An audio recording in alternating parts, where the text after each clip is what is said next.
What's up mga technician? Nagbabalik ng DIY Pro Technician. Sa mga hindi pa rin susubscribe guys, subscribe na kayo. Click notification button, click na notification nyo rin na mga videos.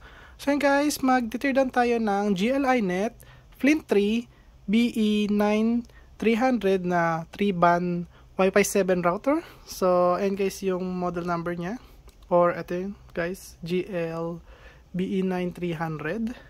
So, ayan guys, at nakita nyo naka-plastic pa yan. So, dapat pagka bumili kayo yan ay naka-plastic pa siyang ganyan guys. Okay, so yung unang video natin nito guys ay ino natin siya, yung ni-review. So, full review na yon. At pinakita ko rin doon yung mga ano niya guys, pwede yung i-config. So, ito naman ay iti-tear down naman natin to guys. Okay. So, kasi ang ginawa ko dito guys ay bumili ako ng 3 piraso nito. Okay? So, kaya kung nakita nyo, panibagong ano ulit to, panibagong box ulit. Ayan. So, yung ginagamit ko ngayon na router ay GLINet Flint 3. Sa ngayon guys, kasi tinaray ko na siya ngayon. So, ito, iti-tear down na natin to. So, ayan. Make sure guys, pag bumili talaga kayo naka-plastic na ganito ha. Kasi pag hindi na siya naka-plastic, it means guys na open na siya or baka refurbished na siya pag nakuha nyo siya sa inyo. Kasi hindi naman nagbebenta ng GLINet na hindi naka-plastic. Okay, lahat ng binuksan ko ng GLINet dito sa YouTube natin ay naka-plastic. Ayan. So, ulitin natin guys, hindi natin dito tatanggalin. So, gusto ko lagi dito ay dito ko siya guys binubuksan sa may eto, dito ko siya bubuksan. So, gamitan ko lang siya ng blade para ma-preserve ko pa rin yung pangbukas niya dun sa may taas.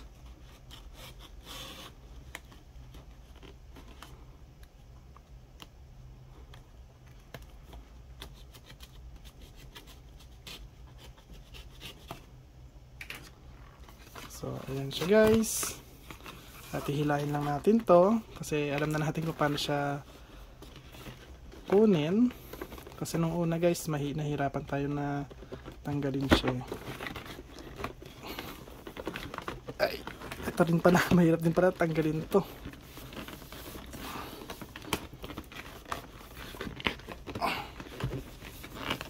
Ayun.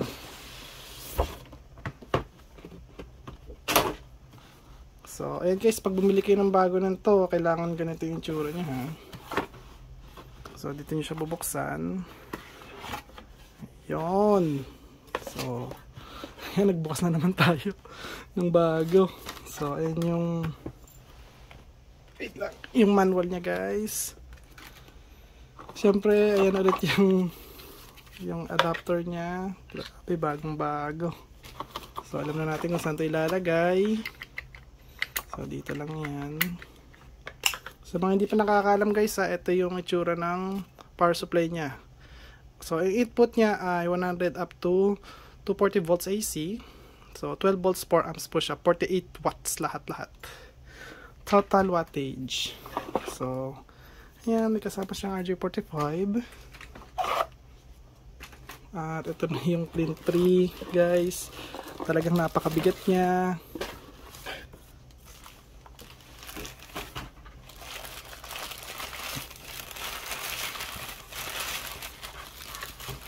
Dapat may plastic guys ha, pagka nagbukas kayo ng tot. At titignan nyo guys mabuti, baka may scratches na siya. Kasi kung may scratches na siya, kahit na may plastic yan, it means nabuksan na yan guys. Kasi sa manufacturer or sa manufacturer nila, hindi ito dapat na na-scratch.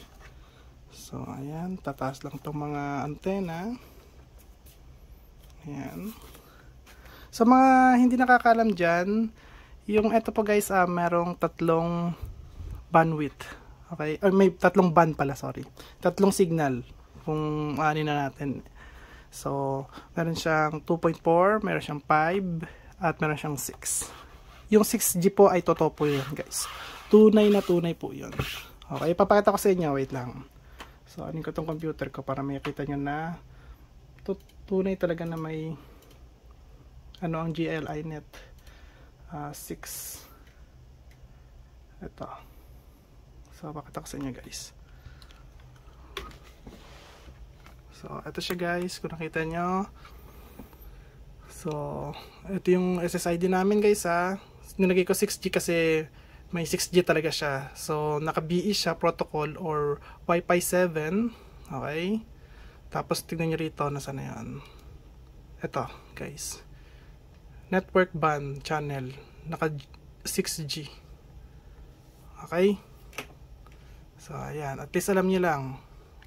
So, yung last video natin, eto guys, sa 5,700 Mbps. So, nagbabago-bago po yan. Depende sa protocol niya. Okay. So, ayan. At least alam nyo lang guys. Okay. So, dito ulit tayo sa GLINet dito guys. Ayan. So, ngayon, buksan natin siya guys.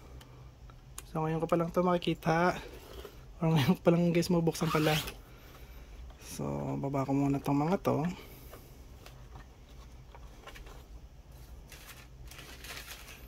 So, for sure, eto guys, yung ano yan. Anin ko muna ito guys, takpan ko muna to. Wait. So yan guys, kung nakita nyo, nilagyan ko na siya ng takip. Yan. At kung nakita nyo rito guys, wala na yung mga rubber feet niya. So, eto na siya guys. So ganito yung tsura ng rubber feet niya pag tinanggal nyo siya.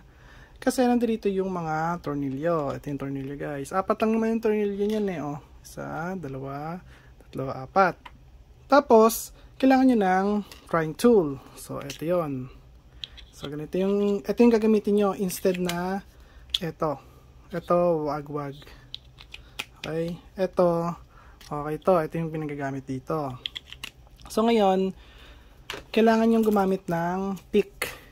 Okay, so kada magpa-pry kayo, so kaya yung lock nito kasi guys, may self-lock kasi to. So yon ipa-pry nyo, tapos ito ilalagay doon sa lock para hindi na siya bumalik. So at least meron kayong, kung makakabili kayo ng 10 piraso, mas okay. And then, after nyan, mabubuksan nyo na siya, ganyan. So, eto guys, hindi madaling buksan, pero hindi rin napakahirap buksan. So, nasa middle class lang siya. So, pakita ko sa inyo yung mga lock nya. Ito yung self-locking nya. So, ayan, ito. Ayan, self-locking. Ayan. So, ayan siya guys. Ito, ayan. Ito, ayan. Ayan. Ito pa isa. Itong dalawa. Okay. So, dito naman may lock din to. So, ang masasira yung lock guys, ito. Ito. Yung dalawa. Tsaka yung dalawa rito. Yan lang yung masasira yung lock. So, dito, buo yung mga yan. Kasi iaangat na lang to eh. Ayan, buo yung mga nandiyan dyan. Siyempre. Ayan guys. So, ayan siya. And then, buksan na natin to. Ngayon ko lang to guys bubuksan. Pero bago natin buksan, may papakita ko sa inyo guys. Tignan nyo yung mga antena nya. So, pakita ko sa inyo ha. So, ito guys, nakita nyo 5G antena 1. Ito yung 5G antena 2. 6G guys antena 1 and 6G antena 2. Ito yung 2.4G. Ito, yun dito. Kaso, hindi ko na guys tatanggalin kasi make sense naman eh. So, ayan guys, so blue, red. So ito yung red, tapos ito yung blue. So 5G at saka 2G. Nandito. Ito guys is gray. So gray guys, ito. Tapos sunod green. So ayun. Tapos sunod dito guys ay white at saka black. So white at saka black. So nandito sila. So, dalawang antena sa isa nito. Ayan, dalawang antena. Tapos ito tag-isa. Kaya, 4 lang yung antena rito. Imbes na 6. Diba? So, kasi guys, itong dalawa, pwede pagsamahin to eh. Itong dalawa. So, ito lang pinaghiwalay nila sa 6G. Okay? So, para may idea rin kayo guys. Okay?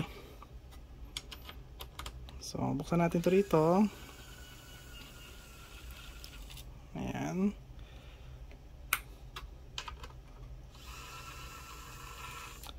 Ito Ito guys, hindi sobrang higpit yung pagkakaano, no? Nararamdaman ko na hindi siya maigpit.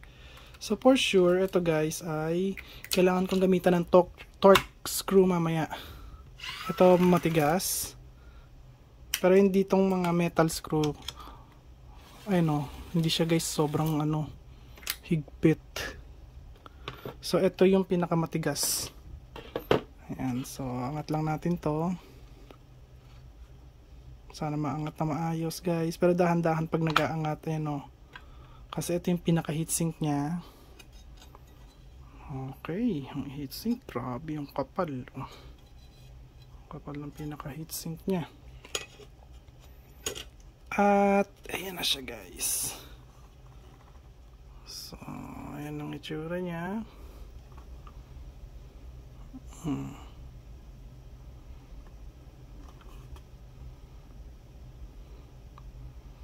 So eto guys, di ko na i-open yung mga to.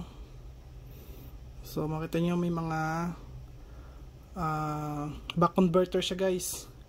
Back converter dito, back converter dito. Ito ayan, back converter nya. So kada module may sariling back converter sila. So hindi sila pwede magsama sa isang back converter guys. Ano to?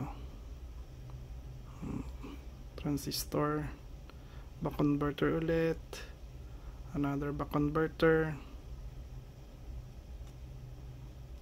Ayan. So dito back converter ulit. Ayan guys. Siya naman liwanag. Ayan. Tapos dito puro mga transformers. Ayan. Kasi ito guys ay para dito yan sa may LAN port. So LAN 1, LAN. Ito yung 1, 2.5G 1. Ito guys 2.5G 1 din to at LAN. Tapos itong tatlo na to, LAN na to. Kasi ito pwede yung configure as 1 at LAN. Okay? So, ayan ang itsura niya. So, eto guys, di ko na to guys bubuksan yung nandito sa loob. Kasi halata naman kung ano yung nandiyadyaan So, aangat pa natin to. Maangat to guys.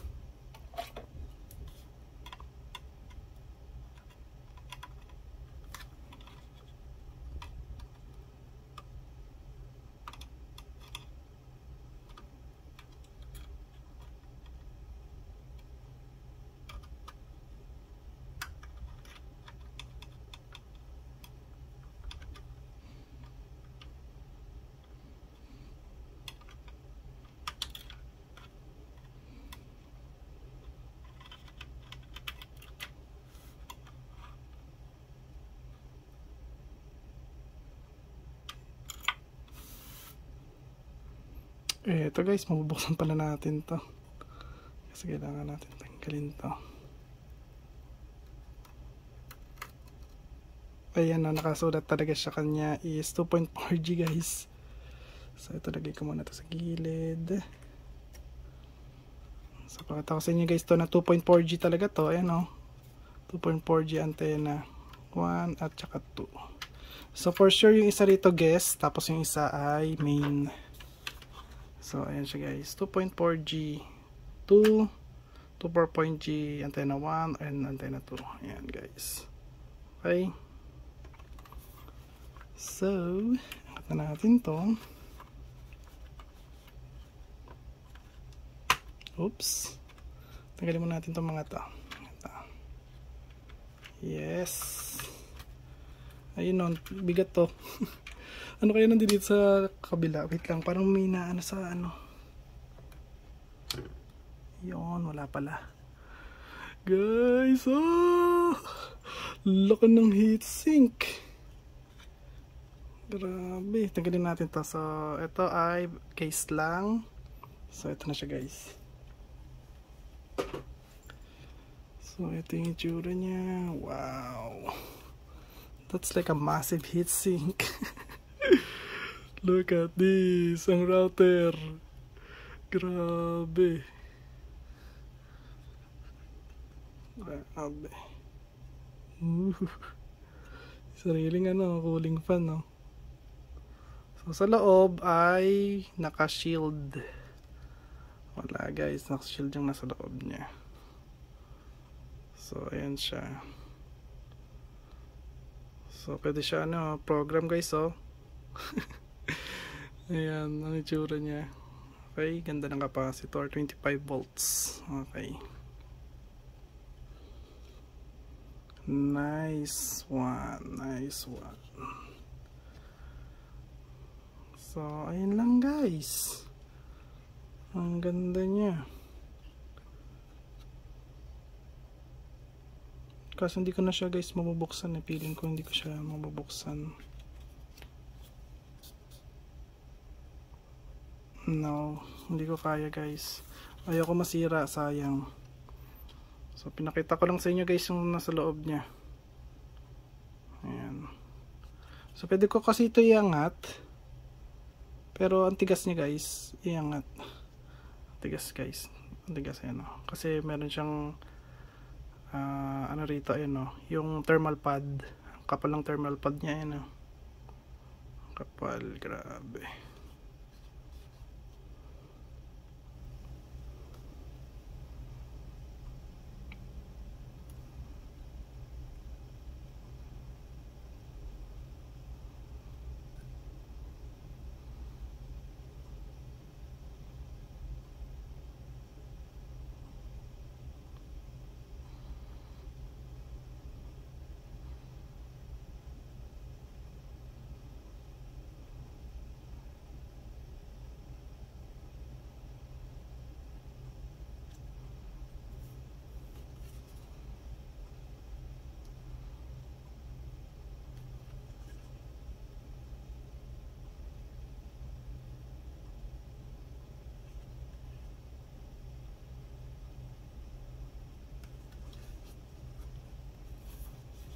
So, ayan lang guys.